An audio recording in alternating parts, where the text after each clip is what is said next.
बिस्मिल्लाहिर्रहमानिर्रहीम। अस्सलामुअलैकुम। BBC 11 headlines news studio से मैं हूं सबा मुनीर।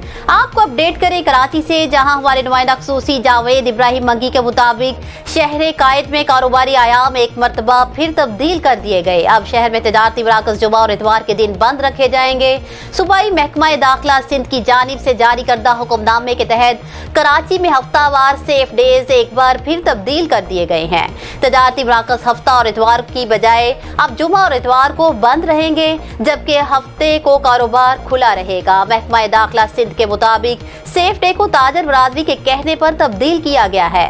कराची ताजर इत्तेहाद का कहना है कि नए नोटिफिकेशन के बाद कारोबारी मराकज़ कल यानी जुमा को बंद रहेंगे। कोरोना की वजह से इससे कबल मार्केटें जुमा और इतवार को ही बंद रही थी, लेकिन फिर हुकूमत सिंध ने अचानक हफ्ता और इतवार को मार्केटें बंद रखने का ऐलान कर दिया था। सूबे में कारोबारियों का सहरी से शाम 6 बजे तक है और इस हवाले से कोई तब्दीली नहीं की गई है। न्यूज़ स्टूडियो से फिल वक्त इतना ही। मज़ीद तफसीलात और अपडेट्स के लिए देखते रहिए BBC 11 हेडलाइंस न्यूज़।